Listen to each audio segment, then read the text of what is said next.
Health officials have warned that gatherings for the upcoming holidays could worsen the surge in coronavirus cases, but some Metro Detroiters tell us they still plan to take on the risk, indicating pandemic fatigue has set in. In tonight's Rebound Detroit, 7 Action News reporter Amira David takes a look at some safe ways you can adapt going into this holiday season.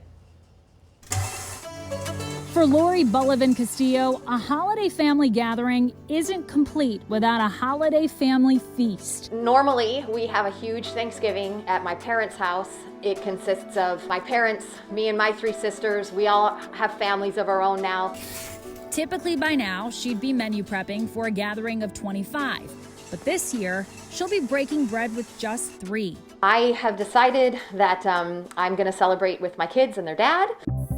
The Boloven family Thanksgiving is taking a hiatus this year due to exposure concerns, with some of the family working outside the home, some doing in-person schooling, and others, like Laurie's mom, in a higher risk pool due to age. She's very fearful of COVID.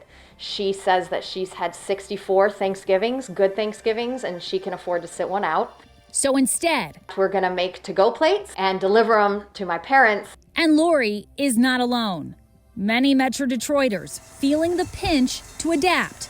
We'll do FaceTiming and, things like that. A phone call, either with my sister or my parents especially. But we also found many planning to hang on to the tradition. I'm going to gather for the holiday. We're expecting 20 to 30 people. More people taking that stance than you might think.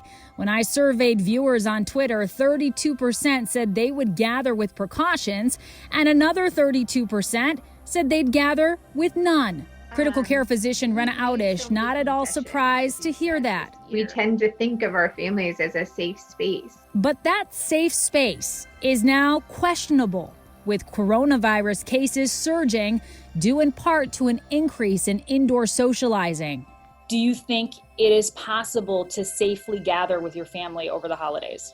During a pandemic, nothing is zero risk. We've learned that, I think, the hard way. What we have to do is think about the different ways we can mitigate that risk. Here's the Rebound rundown. The Michigan Health Department says the safest gathering is a small one with just your immediate family. As for extended family and friends, gathering outdoors would make it 20 times less risky. But if indoors, experts say you'll need to limit your guests to under 10 people, have everyone wear a mask, only taking it off to eat. Consider opening windows to increase ventilation, and don't share utensils. Some Metro Detroiters we talked to said they'd rely on testing alone to prevent exposure. If everybody gets a COVID test, is that a viable way to kind of root out the risk? No test is perfectly sensitive or specific. Those negative tests, you can still be in a window of exposure. I'm Amira David, 7 Action News.